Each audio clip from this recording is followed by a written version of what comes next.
Eu quero convidá-los a abrirem suas Bíblias no Evangelho de João, capítulo 6.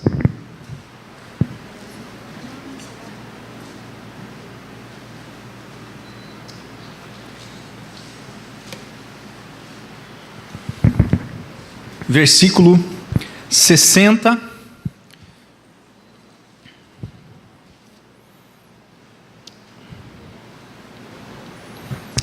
ao 69.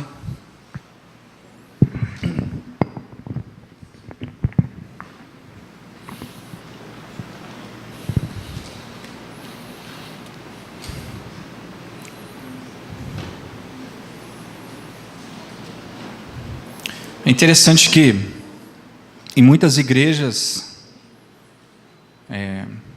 tem se compartilhado a mensagem do Natal, sempre dentro da narrativa do nascimento de Cristo. Isso, de fato, é ali que está dizendo, falando sobre o nascimento de Cristo, mas a mensagem do Natal, ela é muito mais ampla do que a narrativa do nascimento. Ela está relacionada à mensagem que Jesus pregou e o que ele viveu. E aí tem um desafio para mim e para você, que vai além do que nós sabemos a respeito do nascimento de Cristo.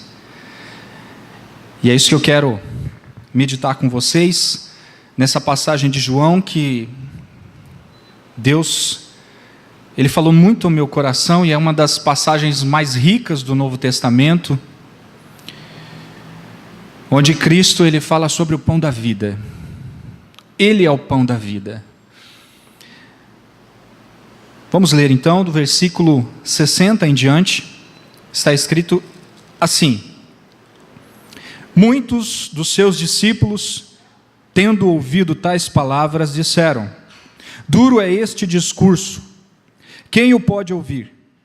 Mas Jesus, sabendo por si mesmo que eles murmuravam a respeito de suas palavras, interpelou-os: isto vos escandaliza? Que será, pois, se virdes o Filho do Homem subir para o lugar onde primeiro estava? O Espírito é o que vivifica, a carne para nada aproveita. As palavras que eu vos tenho dito são Espírito e são vida. Contudo, há descrentes entre vós, pois Jesus sabia desde o princípio quais eram os que não criam e quem o havia de trair. E prosseguiu: por causa disto é que vos tenho dito, ninguém poderá vir a mim se pelo Pai não lhe for concedido. Versículo 66. À vista disto, muitos de seus discípulos o abandonaram e já não andavam com ele. Então perguntou Jesus aos 12: porventura quereis também vós... Então perguntou Jesus aos 12: porventura quereis também vós outros retirar-vos? Respondeu-lhe Simão Pedro: Senhor, para quem iremos? Tu tens as palavras de vida eterna, e nós temos crido e conhecido que tu és o Santo de Deus. Até aqui, vamos orar mais uma vez. Pai, nós queremos neste momento apresentar nossas vidas diante de Ti, porque a Tua palavra, ela é viva e eficaz, e ela vai nos alimentar certamente. E nós queremos, ó Deus, sair daqui desafiados, não somente refletir sobre a mensagem que o Senhor pregou e viveu, mas nós temos um desafio ao ouvi-la, que é dar uma resposta à Tua palavra, dar uma resposta de conhecer mais a Ti, de viver para Ti. Por isso, em nome de Jesus, eu peço que Teu Santo Espírito venha nos conduzir neste momento, que nós possamos ouvir a Tua doce voz, que nada venha nos atrapalhar ou nos distrair de estarmos aqui nos alimentando dessa palavra, e que o Teu nome seja glorificado acima de tudo, Pai, porque o pregador que está aqui nada é, está aqui apenas para compartilhar a tua palavra. Que o nome do Senhor seja glorificado acima de tudo. Assim eu oro em nome de Jesus. Amém? A mensagem de Cristo, ela trouxe um grande impacto. O texto que nós lemos aqui fala de um momento bem interessante, onde alguns seguidores de Jesus deixaram de segui-lo. E eles deixaram bem claro qual foi a razão. Primeiro, eles não conseguiram absorver a mensagem que Jesus estava pregando. Eles disseram: duro é esse discurso, quem o pode ouvir? Então eles demonstraram com isso a sua insatisfação, como se Jesus tivesse ofendido eles, tivesse falado algo muito grave. E é interessante a gente perceber que a espiritualidade desses discípulos aqui, ela é confrontada. Se nós lermos desde o início do capítulo 6 de João, você vai perceber que havia uma multidão, não eram poucas pessoas que estavam seguindo a Jesus, procurando Jesus. Era uma multidão que o buscou, que experimentou o milagre da multiplicação, nesse texto fala sobre isso, que viu Jesus andar sobre o mar, ou seja, viram sinais, viram coisas extraordinárias que Cristo fez, mas ainda assim, isso não foi suficiente para que eles permanecessem firmes até o fim. E essa palavra nos leva a refletir muitas coisas sobre a mensagem de Jesus e o seu impacto. É sobre isso que eu quero refletir com você nessa manhã. O impacto da mensagem de Jesus. Quem é o Jesus do Natal? O Deus Emanuel, que está lá em Mateus 1:23, que diz que ele seria chamado Deus Emanuel, Deus conosco. Mas como que esse Deus que está conosco pode ofender pessoas que estão tão próximas dele? E por que essas pessoas se sentiram tão ofendidas com a sua mensagem? Porque eles não conseguiram entender e não conseguiram crer de fato. Isso nos leva a repensar muitas coisas a respeito da fé. Que tipo de fé que eu tenho? Que tipo de seguidor que eu sou? Porque todo ano é a mesma coisa. Quando chega no final do ano, aquelas mensagens de Natal, mensagens em rede social, tudo muito bonito nas empresas. Mas pense comigo, será que é isso que Jesus espera de nós? Que sejamos superficiais? E o texto que nós lemos é bem claro, onde pessoas deixaram Jesus. Mas a Bíblia não diz que Ele é o Salvador, que Ele era o Messias prometido, tão esperado, tão aguardado, e que foi anunciado pelos profetas. Aqui havia uma multidão e muitos deles judeus, e os judeus conheciam a história, eles conhecem o Antigo Testamento, a lei e os profetas, então não havia nada de novidade, eles conheciam tudo aquilo, mas ainda assim permaneceram incrédulos. Vamos refletir sobre o que a mensagem de Jesus, ela trouxe como impacto na vida desses discípulos. Em primeiro lugar, revelou a superficialidade desses seguidores. Revelou que eles não eram tão firmes, tão discípulos, porque nós encontramos aqui a palavra discípulo, mas essa palavra que nós encontramos aqui, ela não significa que esses discípulos que estavam com Cristo tinham a mesma maturidade que os 12.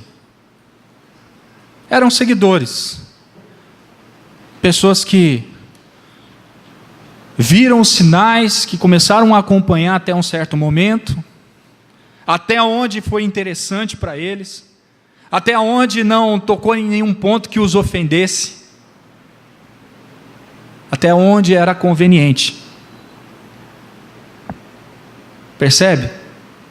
A mensagem que Cristo pregou revelou a superficialidade deles. Olhe comigo aqui o texto.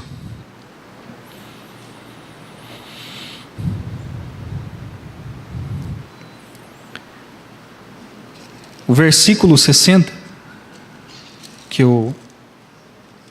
nós observamos aqui: muitos dos seus discípulos, tendo ouvido tais palavras, disseram: duro é este discurso, quem o pode ouvir? E Jesus logo já disse. Mas Jesus, sabendo por si mesmo que eles murmuravam a respeito de suas palavras, interpelou-os: isso vos escandaliza? Mas que palavras duras eram essas? Aí a gente precisa voltar um pouco atrás do contexto para entender que palavras duras eram essas, que ofenderam aqueles seguidores ali.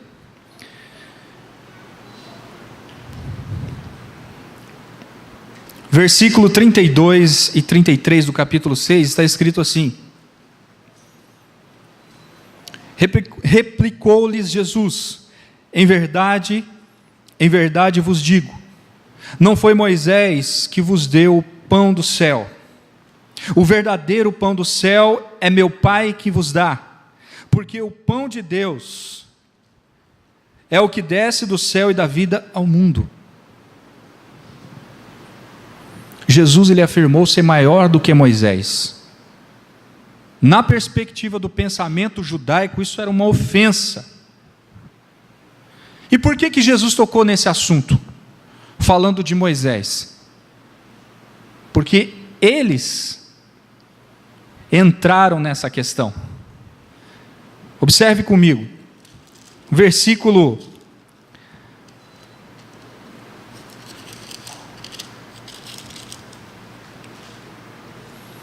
30, diz assim: então lhe disseram eles: que sinal fazes, para que vejamos e creiamos em ti?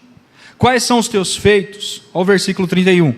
Nossos pais comeram maná no deserto, como está escrito, deu-lhes a comer pão do céu. Ou seja, os discípulos que estavam ali seguindo Jesus, que se afastaram por conta das suas palavras, deixaram bem claro que eles queriam ver sinais. O que o Senhor vai nos mostrar? Os nossos pais nos alimentaram com o pão do céu. Nossos pais comeram o maná no deserto, como está escrito. Está falando daquela experiência que Moisés estava conduzindo o povo. E Moisés, ele foi o grande líder que Deus levantou para conduzir o povo judeu à terra prometida. Então eles tinham Moisés como uma grande referência deles. Agora Cristo está falando que é o pão do céu, que Ele veio dar vida, que Ele é maior. Isso era duro de se ouvir, mas já havia sido anunciado que Ele seria maior, que Ele seria o Salvador. O que Moisés jamais havia conseguido fazer, ou qualquer outro profeta no Antigo Testamento, Jesus era o prometido, era o Salvador. Mas ainda assim o coração deles estava endurecido para essa verdade, de que Jesus era maior. Jesus ele usou metáforas, figuras de linguagem, para levar os seus ouvintes a uma reflexão a respeito do que? Da vida eterna.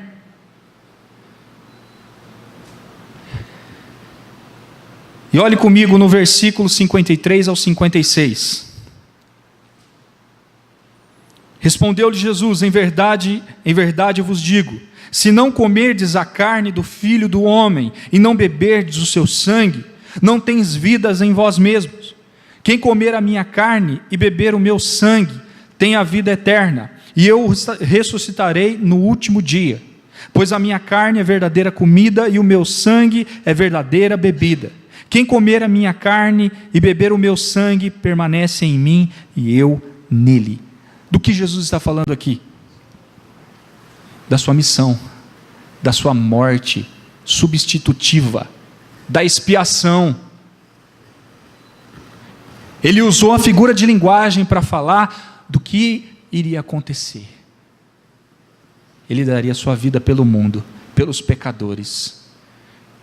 Mas aqueles judeus, aqueles discípulos, enxergaram isso de uma maneira literal. Começaram a questionar Jesus como sendo algo absurdo o que ele estava falando, o que ele estava dizendo. Eles começaram a questionar essa mensagem. Ou seja, eram incapazes de aceitar a missão de Cristo. A missão de Jesus não era somente nascer numa manjedoura, mas era morrer numa cruz. Era para cumprir um propósito muito maior do que o seu nascimento.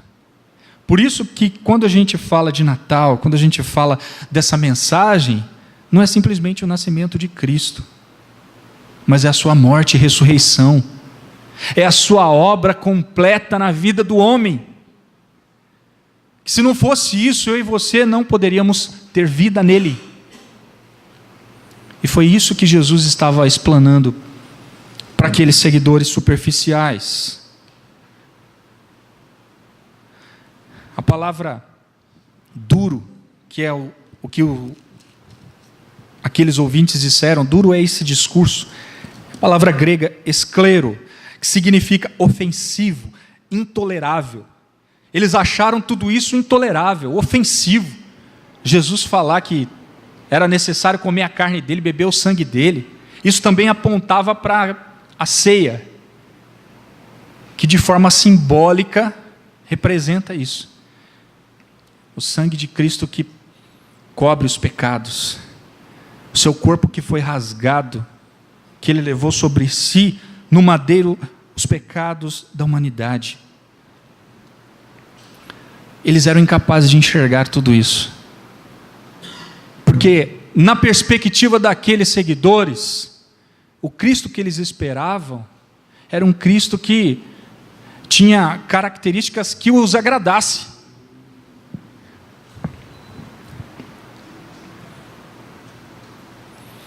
Era um Cristo político, que iria redimir a Israel, mas de uma forma não celestial, política, que iria governar a Israel. Era essa a perspectiva que eles tinham. Muitas motivações erradas. No versículo 15 do capítulo 6, observe comigo. Está escrito assim: sabendo, pois, Jesus, que estavam para vir com o intuito de arrebatá-lo, para o proclamarem rei, retirou-se novamente sozinho para o monte. Então aquela multidão, aqueles discípulos que estavam ali próximos de Jesus, tinham muitas motivações no seu coração. Uma delas era essa: queriam proclamar Jesus rei. Aí ele sai de cena, porque não era esse o objetivo dele, ser o rei dos judeus terreno, um Messias político. O propósito dele era morrer numa cruz. Então por isso que ele usa de uma forma figurativa o seu sacrifício. Não seria fácil, não seria agradável aos olhos, mas era necessário. Ele tinha que morrer numa cruz para dar vida a todo aquele que nele crê.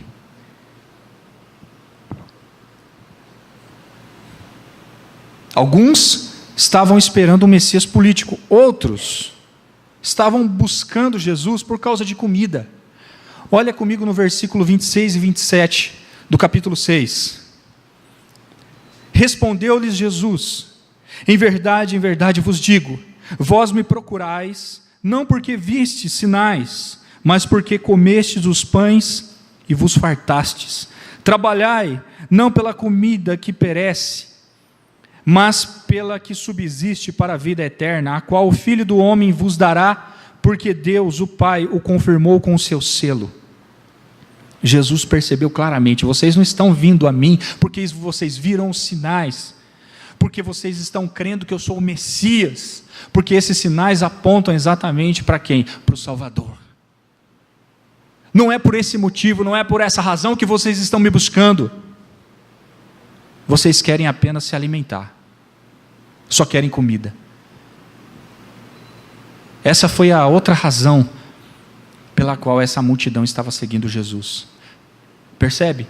Uma perspectiva apenas terrena, momentânea, de necessidades momentâneas. Mas espera aí, nós estamos falando de Jesus que estava presente ali. Eles poderiam desfrutar de muito mais, mas na mentalidade deles, o Jesus que eles aguardavam seria melhor do que esse, seria mais interessante, mais atrativo, não falaria coisas tão absurdas dentro do que eles acreditavam da lei judaica.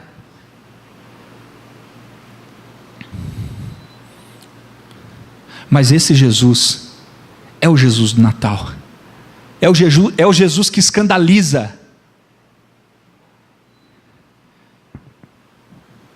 porque ele não veio para ser agradável aos olhos dos homens, ele veio se identificar com os pecadores para libertá-los, para salvá-los, para transformá-los numa nova criatura, redimida, transformada pelo seu poder, pela sua graça. Percebe, irmãos, que a gente vai refletindo na palavra de Deus, a gente vai cavando fundo, a gente vai percebendo que muitas pessoas só querem Jesus numa perspectiva pequena, terrena, apenas para atender algumas necessidades que eu tenho agora, aqui agora.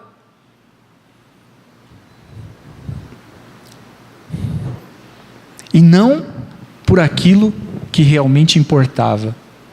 Jesus rebateu: trabalhai não pela comida que perece, mas para aquela que subsiste para a vida eterna.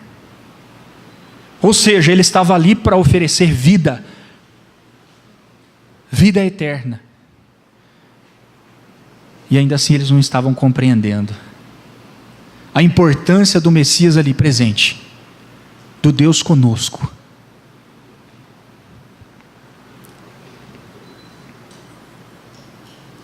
Pensa comigo, há muitas pessoas que estão em busca de um Jesus que venha satisfazer os meus desejos, as minhas vontades. Não é esse o Jesus do Natal bíblico. Mas como diz John Piper, um dos seus livros, ele fala que, eu acho interessante essa linguagem que ele usa, ele fala: muitos querem domesticar Jesus. Querem tratar Jesus à sua maneira, do seu jeito. Querem criar um Jesus novo. Um Jesus que venha a ser mais agradável a mim. Não um Jesus que confronta pecados. Não um Jesus que oferece vida eterna. Não um Jesus que nos chama a segui-lo, a tomar a cruz e segui-lo. Queremos um Jesus mais agradável. Um Jesus politicamente correto, que toma cuidado com as palavras para não ofender certos grupos. Você já imaginou se Jesus fosse politicamente correto? Ele não seria crucificado, porque ele só ia falar o que agrada. Ele ia se preocupar em não ofender, ele ia tomar cuidado. Ele ia deixar de pregar a verdade, de anunciar a salvação. Mas hoje em dia as pessoas já se ofendem com qualquer coisa. O discurso politicamente correto está em alta, mas não é esse o discurso de Jesus. As palavras de Jesus são palavras de vida, são palavras que transformam, Percebe que a espiritualidade desses seguidores está sendo descortinada. Uma espiritualidade tão superficial. Estão seguindo Jesus, mas por motivos errados. Não pelo motivo certo. Não por aquilo que Ele pode oferecer, mas por aquilo que Ele pode agradar. Mas se Jesus tocar nesse ponto, eu deixo de seguir a Ele. É mais ou menos isso, a regra deles. Ah não, Jesus falou daquele jeito, não dá mais para continuar. Aí eu pergunto para você, quem é que precisa de salvação? Jesus, Ele ficou deprimido por causa disso? Você não vê o autor desse livro, João, descrevendo que Jesus ficou cabisbaixo e entrou num quadro de depressão profunda, porque as pessoas começaram a rejeitar Ele? De forma alguma. Ele continuou resoluto. Ele veio para cumprir uma missão. Mas muitos simplesmente deixaram de segui-lo. Deixaram de crer em tudo aquilo que Ele falava.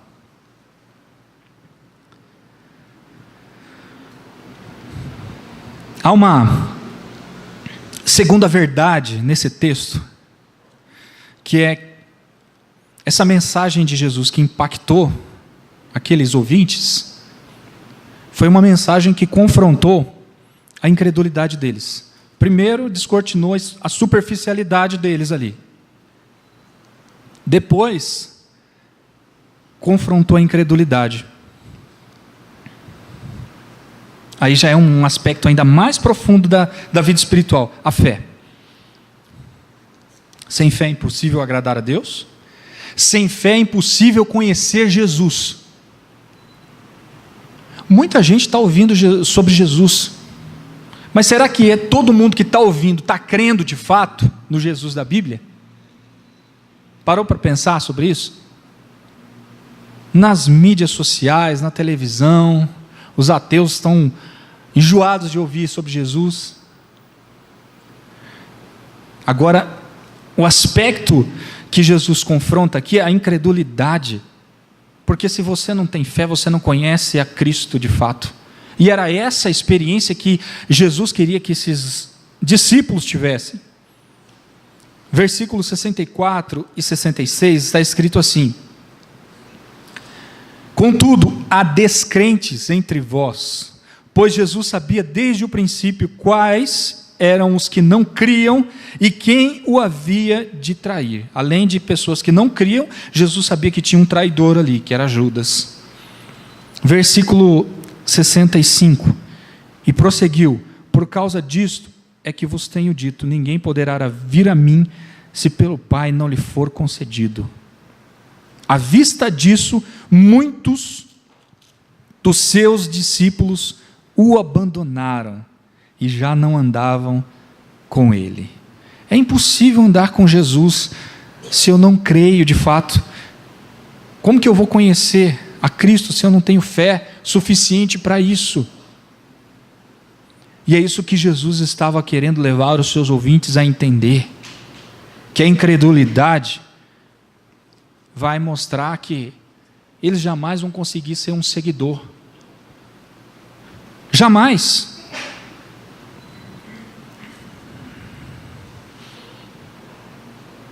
Mas é interessante que Jesus não se surpreendeu, ele já sabia. Mas aí você vê um outro aspecto. Ele não estava preocupado com multidão, com aquele monte de gente seguindo ele. Não era esse o objetivo dele, o propósito dele. Agregar mais pessoas, mais seguidores. Que nem nas mídias sociais, né? No Instagram, vou ter mais seguidores. Jesus não estava preocupado com isso não. Isso não tirava o sono dele. Ele estava oferecendo a eles aquilo que realmente eles precisavam: vida eterna. Vida eterna. A fé genuína ela é evidenciada por um estilo de vida centrado na pessoa de Jesus. Olha o versículo 29.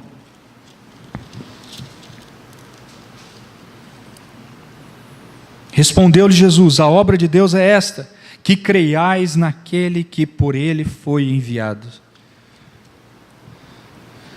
A fé genuína deveria estar centrada na pessoa de Cristo. Era isso que os manteria no foco, no caminho. E é isso que muitas pessoas não estão entendendo, não estão compreendendo. Elas querem apenas aquele Jesus que satisfaça os seus desejos, mas que não exija nada, que não exige nem fé. É aquele Jesus bonzinho, que não confronta pecados, que não confronta a incredulidade, porque muitas vezes até nós que estamos na igreja ouvindo a palavra, endurecemos o nosso coração. Isso é um fato. E a palavra de Deus, ela é o que alimenta a nossa fé. Aqueles discípulos ali, eles foram privilegiados. Eles tinham a presença de Cristo ali com eles. Ouviam os seus ensinamentos e ainda assim permaneceram o quê? Endurecidos, incrédulos. Isso é um perigo. Mas é interessante porque a mensagem de Cristo, ela confronta mesmo a incredulidade. Jesus vê tudo. Não adianta, Jesus não quer hipocrisia. Ele não quer seguidores hipócritas, pessoas que se dizem que o amam, dizem que querem servi-lo, mas no momento em que é necessário renunciar a alguma coisa, não, Jesus, aqui eu não posso. A incredulidade é clara, é descortinada.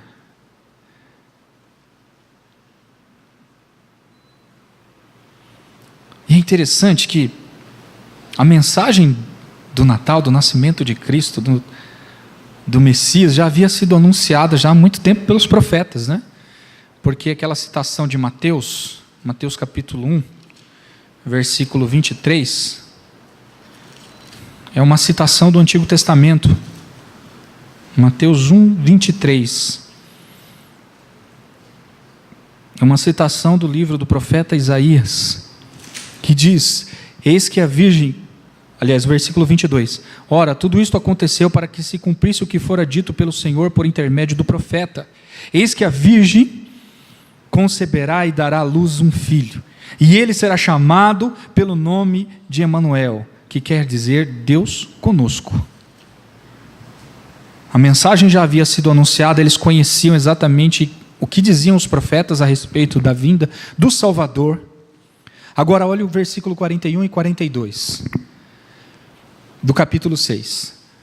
Murmuravam, pois, dele os judeus, porque dissera: eu sou o pão da vida que desceu do céu.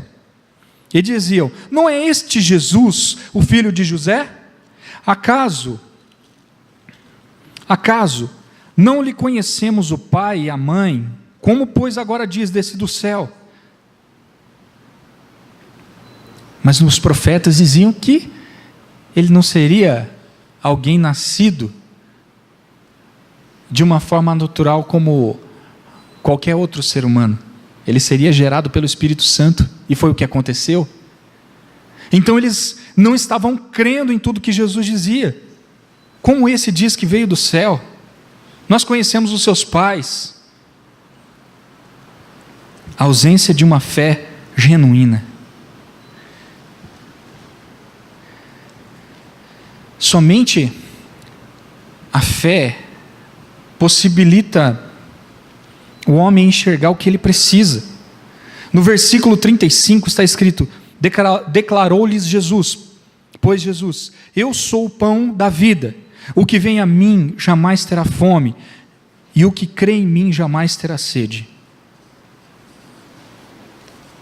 Jesus está confrontando a incredulidade dos seus ouvintes, e os levando a perceber que eles estavam buscando não aquilo que eles precisavam de fato. Eles precisavam da vida eterna que há somente em Cristo, mas eles estavam buscando outras coisas em Jesus. O interesse deles em se aproximar de Cristo eram outros.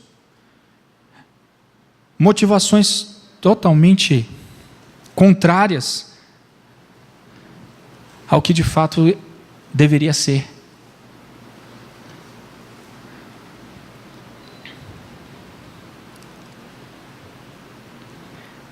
Mas há uma terceira verdade nessa mensagem de Cristo que trouxe um impacto na vida dos seus ouvintes. Primeiro foi revelar a superficialidade deles. Depois foi confrontar a incredulidade. Porque Jesus não queria seguidores de qualquer jeito. Ele queria exatamente o que? Estimulá-los à fé, a um relacionamento genuíno, verdadeiro. Mas olha comigo, versículos 67 e 69. A mensagem de Jesus que trouxe um impacto foi uma mensagem que exigia uma resposta. Essa mensagem pregada por Jesus é uma mensagem que exige uma resposta da parte dos seus ouvintes. Versículo 67, está escrito assim: Então perguntou Jesus aos 12: Porventura quereis também vós outros retirar-vos? A resposta de Pedro: Respondeu-lhe Simão Pedro: Senhor, para quem iremos? Tu tens as palavras de vida eterna, e nós temos crido e conhecido que tu és o Santo de Deus. Jesus parece que faz uma peneira. Ele olha para os 12 assim, porque aqueles que haviam deixado Jesus eram outros seguidores, não eram os 12 direto. Mas depois Jesus faz assim uma prova. Ele olha para os 12: algum de vocês querem ir também? Fique à vontade. Mas a resposta de Pedro foi: só tu tens palavras de vida eterna. Para onde nós iremos? É essa a resposta que um seguidor deve dar a Jesus.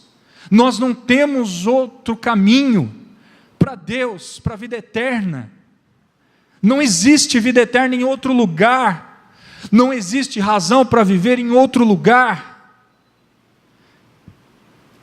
Só tu tens palavras de vida.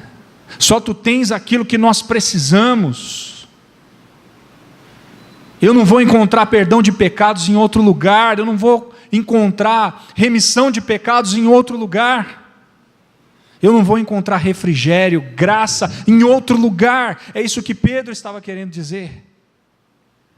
Só tu tens o que eu preciso, o que nós precisamos. Aqui quebra toda a motivação errada. Jesus está mostrando a eles: olha, por qual motivo vocês estão me seguindo? Por que vocês estão me acompanhando? Vocês querem também se retirar? Aí Pedro dá a resposta certa: só tu tens palavras de vida eterna. E não é porque Pedro entendia tudo, porque dos 12 ali, Pedro era o mais cabeça dura, o precipitado. Todas as vezes que era para ele pensar 2 vezes, ele já agia. Quando Jesus falou: olha, eu pedi para vocês não levarem uma arma, mas traga. Ele falou: tenho 2 aqui. Né? Ele já estou preparado aqui, ó, porque daí vier. E até corta a orelha do soldado, né? Tem alguns irmãos que dizem assim que ele queria cortar o pescoço do soldado, né? Mas como ele se desviou, então a gente percebe assim que Pedro não entendia tudo. E quem disse que para seguir Jesus eu preciso entender tudo, eu preciso ser um expert? Eu preciso crer nele, nas suas palavras, naquilo que ele tem para me oferecer. E é essa resposta que os discípulos deram, os 12. Quer dizer, não todos, porque o Judas continuou em seus pecados. É interessante que essa resposta de Pedro, ela foi a resposta de alguém que encontrou em Cristo o sentido e o propósito da vida, ao contrário daqueles que deixaram de seguir a Cristo. E eu paro para refletir um pouco assim, nos dias de hoje, nunca se teve tanta informação sobre Jesus como nós temos hoje, e nunca se teve tanta confusão a respeito dele como Salvador. Porque você vai encontrar Jesus em outras religiões também. É possível você encontrar Jesus em várias religiões que existem hoje no mundo. E há tanta confusão, e até no meio evangélico, a confusão a respeito de Jesus, de quem ele é. Mas sabe por quê? Note bem aqui nessa palavra que Pedro diz aqui, ó, nós temos crido e conhecido. Eu não somente creio, mas eu conheço. Ou seja, eu tenho tido uma experiência real com o Senhor. Eu tenho conhecido que Tu és o Cristo, o Salvador. O problema é que muitas pessoas sabem quem é Jesus de uma forma muito superficial, mas não têm conhecido Ele de fato. Como que eu vou andar com Cristo? Como que eu vou ter um bom relacionamento com Jesus se eu tenho tantas deficiências na minha maneira de enxergar Jesus, eu não consigo conhecê-lo? E só é possível conhecer a Cristo por intermédio de sua palavra. Não foi isso que Pedro disse? Só tu tens palavras de vida eterna. Senhor, para quem iremos? Tu tens palavras de vida eterna. Eu só vou conhecer a Cristo através da sua palavra. E assim eu vou ter uma experiência real com Ele. Eu vou entender o que Ele espera de mim. Eu vou entender que Ele tem planos para a minha vida que estão além das minhas perspectivas tão pequenas. Porque quando Jesus fez os seus seguidores, fez com o propósito de pregar o Evangelho.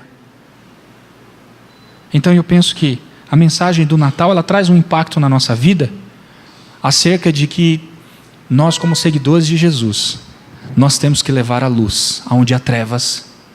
Nós temos que anunciar esse Evangelho do Cristo que vive em nós, que transformou nossa vida, que nos redimiu dos nossos pecados, que nos ofereceu vida eterna, onde a gente não encontraria em nenhum outro lugar.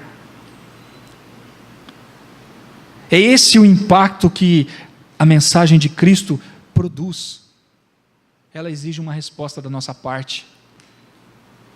E dependendo da resposta, a gente vai perceber que a nossa fé ainda está muito deficiente, pequena demais, fraca demais. Por isso eu não estou conseguindo dar uma resposta como a de Pedro. Pense nisso. Muita gente dentro de uma igreja que não conhece a Cristo, mesmo estando numa igreja, o que não significa estar em Cristo. Estar em Cristo é algo muito mais profundo. Pensa comigo, uma multidão ouvindo os sermões de Jesus, caminhando com Ele, vendo os seus sinais, milagres, e de repente Ele começa a usar um monte de metáforas para falar sobre a sua missão de Salvador, e Ele usou coisas bem familiares. Ele aproveitava cada momento, cada situação, como foi essa, onde Ele fala do pão da vida, porque aqueles judeus questionaram, falaram que os seus pais haviam comido o maná, que foi o alimento que Deus proveu naquele momento para sustentá-los no deserto. E Jesus já fala para eles: olha, aquele não era o pão que desceu do céu, eu sou o pão da vida, o pão que desceu do céu, que dá vida eterna, que dá vida plena, que sustenta vocês para a eternidade, não para um momento. Porque aquele maná serviu para aquele momento, teve a sua importância naquela época, no tempo em que Moisés esteve com eles. Mas agora eu venho oferecer aquilo que vocês de fato precisam, que não vai durar por algum momento, mas para a eternidade.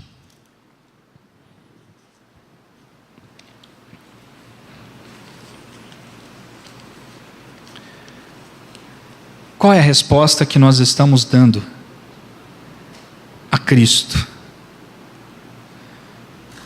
Será que nós estamos seguindo a Jesus somente por aquilo que interessa? Parou para refletir sobre isso? É uma mensagem confrontadora. Pastor Éder, a gente está na época de Natal, melhor a gente falar de coisas boas, né? O mundo já está tão, né, desgraçado, tanta coisa ruim acontecendo, né? A gente queria ouvir, né, que Jesus é amor, que Jesus me ama, que Jesus me salva. É o que eu estou falando. A verdade de Cristo é essa. Jesus não estava preocupado com uma multidão seguindo ele, ele queria pessoas que o buscassem com as motivações corretas. Ele começou a corrigir a espiritualidade daquelas pessoas que não eram tão espirituais assim. Estavam seguindo Jesus por causa da comida, outros queriam Jesus político, queriam fazer rei Jesus, porque aí, se Jesus fosse rei, iria redimi-los de toda a opressão romana. Não ia resolver o problema era o pecado da humanidade. O problema é muito mais profundo. Percebe, irmãos, que muitas vezes a gente quer uma mensagem apenas para agradar o nosso ego, porque a gente não quer uma mudança, porque com Jesus há um desafio para mudança real. Há um desafio que eu e você estamos inseridos. Que tipo de seguidor eu sou?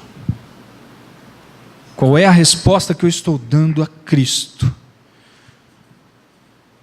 Será que a minha fé é uma fé genuína? É uma fé que não se escandaliza do Salvador? Será que a minha fé, de fato, tem me mantido de pé diante dos problemas que eu tenho vivido? Eu quero fazer algumas aplicações práticas para a nossa vida, só para a gente concluir aqui. Como seguidores de Cristo, nós somos desafiados a avaliar a nossa espiritualidade e motivações, que nem sempre estão na perspectiva correta. Como seguidores de Jesus, nós precisamos avaliar a nossa espiritualidade, as nossas motivações, que nem sempre estão na perspectiva correta. E não é muito difícil da gente encontrar isso. Esse é o nosso desafio prático.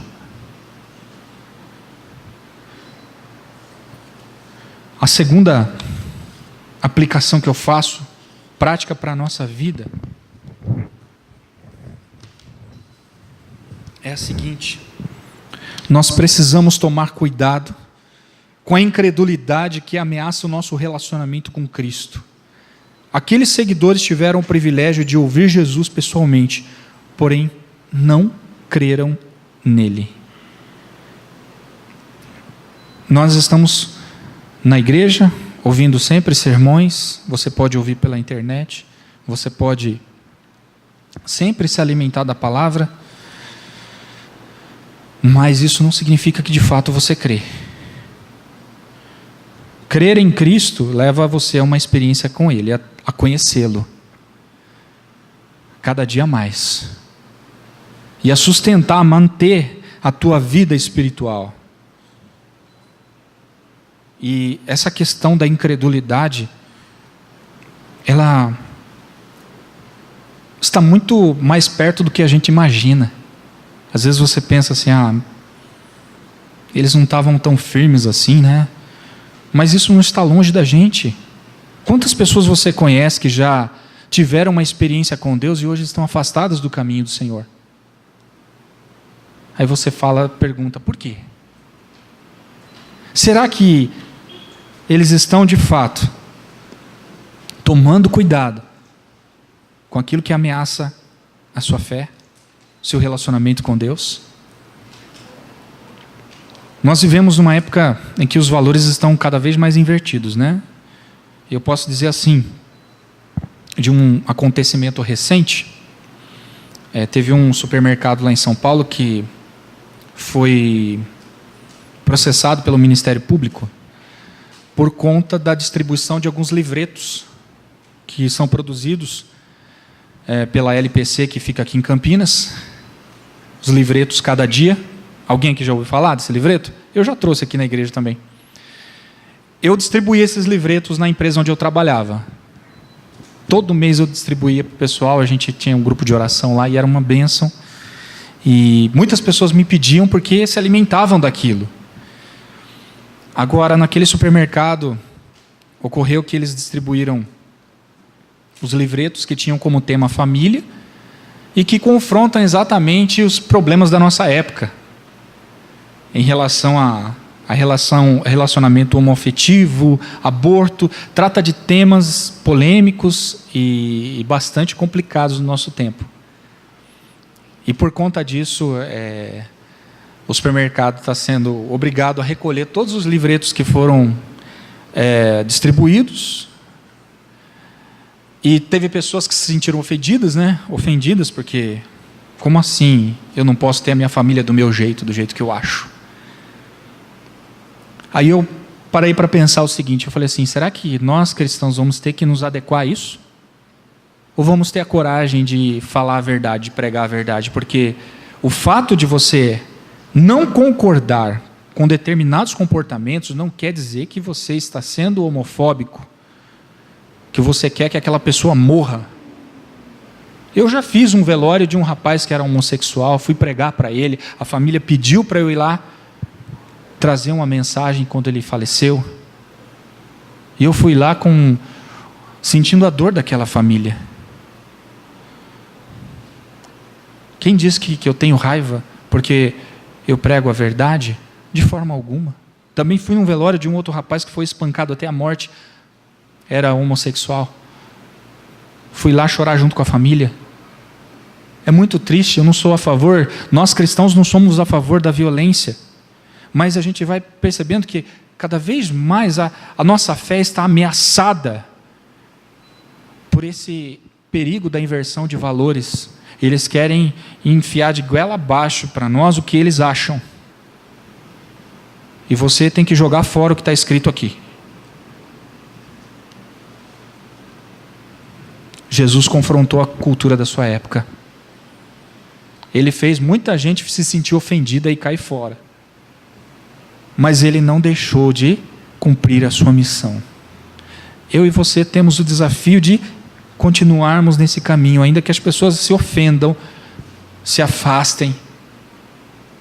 Nós não podemos permitir que a nossa fé seja atingida por conta disso, por conta de uma cultura corrompida pelo pecado.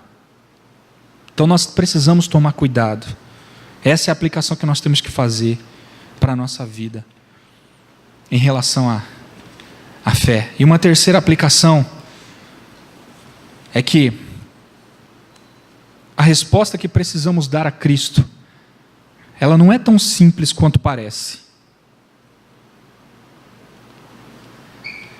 Precisamos crer e conhecer a Cristo na nossa jornada espiritual.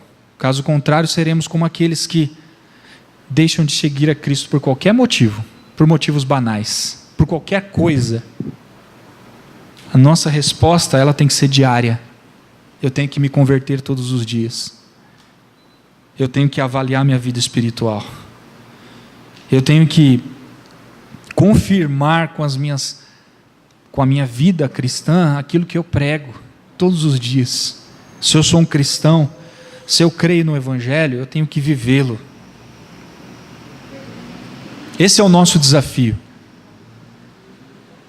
Então eu concluo que as palavras de Jesus, elas são confrontadoras, mas elas são necessárias e urgentes para esse tempo de inversão de valores e ausência de fé. Quando eu digo ausência de fé, é da fé genuína. Essa fé que nós estamos aqui refletindo. Que tipo de resposta nós estamos dando a Jesus? Ele é o Salvador do mundo. Ele é o motivo da celebração de Natal todo ano. Mas que tipo de Salvador eu quero? Será que é aquele que me agrada? Aquele da minha conveniência?